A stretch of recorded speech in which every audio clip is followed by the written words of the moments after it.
Hey guys, and welcome to Miss B's virtual classroom. Today we're going to be looking again at how to solve problems using linear expressions by using the substitution method.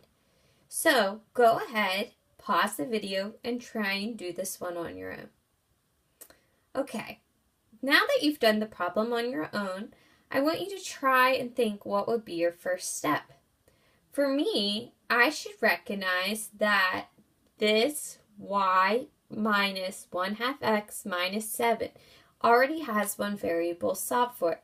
So I'm going to take this here and plug it into the y down here. That gives me 2x minus 6 times negative 1/2 x minus 7 equals 12. The next thing I need to do is I need to distribute. I bring down the 2x, negative 6 times negative 1/2 is 3. So it's going to be plus 3x. Then negative 6 times negative 7 is plus 42. Then I need to combine my like terms. 2x plus 3x equals 5x. Then, so I have 5x plus 42 equals 12. Next, I want to subtract 42 from both sides. This leaves me with 5x equals negative 30. When I divide by 5, I get x equals negative 6. Because I know what x is, I can go ahead and plug the negative 6 in for my x value. So I'm going to do negative 1/2 times negative 6 minus 7. Again, negative 1/2 times negative 6 equals 3. I can easily put this into my calculator. I get then 3 minus 7. When I put that into my calculator, I get y equals negative 4. So my solution to the problem is negative 6, negative 4. I sure do love that trusty substitution, but sometimes there's an easier way. That's right, ladies and gentlemen. There is solving algebraically by elimination. Woohoo! All right, when we solve by elimination, we are looking for opposites. So, what are the opposites in this problem? Automatically, I should see that 3y and negative 3y are opposites.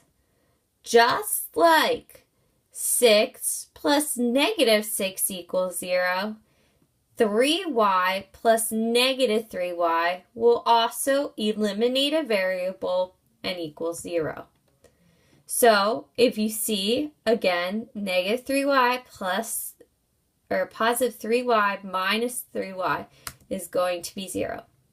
So look for a pair of matching opposites. Next, I'm going to go ahead and I'm going to add my equation. X plus 6x is going to give me 7x. My y's have canceled out. And then 8 plus 27 is going to give me 35.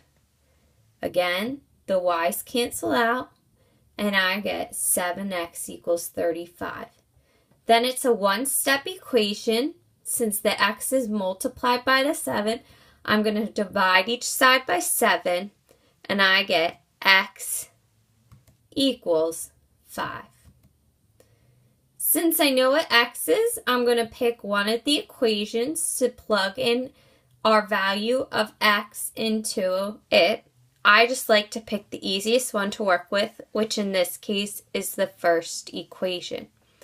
So I'm going to substitute x with 5, and I have 5 plus 3y equals 8. I'm going to isolate the variable by subtracting 5 from both sides. 8 minus 5 is 3. Now I'm left with 3y equals 3. To get the variable alone, or to isolate it as is the proper math term, I divide by 3 and get y equals 1. My solution to the problem is a happy old 5, -1, because we always plot our x values and then our y values. So, my way is easier. So, try shoveling the sidewalk with that thing, buddy. What? I can do it. If you don't have matching opposites, you can make them match easily. All you have to do is you need to look for the least common multiple, all right, to distribute. In this case, if I just multiplied the first equation by 4, then I'll have opposite y's. When I distribute the 4, I end up with 8x plus 4y equals 12. I must distribute the 4 to each term. Now I have a pair of opposites, 4y and -4y, and I can follow the same steps. Here are the steps. Step 1, look for equal opposites or a pair that's easy to manipulate. I can either multiply by just a -1 or the least common multiple. 2, distribute the coefficient you need across one or both equations to make equal opposites. That's in the case where we don't have equal opposites and we have to use a least common multiple. 3, add equations together and cancel the pair. Solve for one variable, the variable that's left. Then plug the answer back into the other equation to find the next variable. And that is it. If you want, pause the video and copy these steps down. Here are some practice problems you can try, and you can have Miss B check. If not, that's all for now, and go ahead on to your next activity.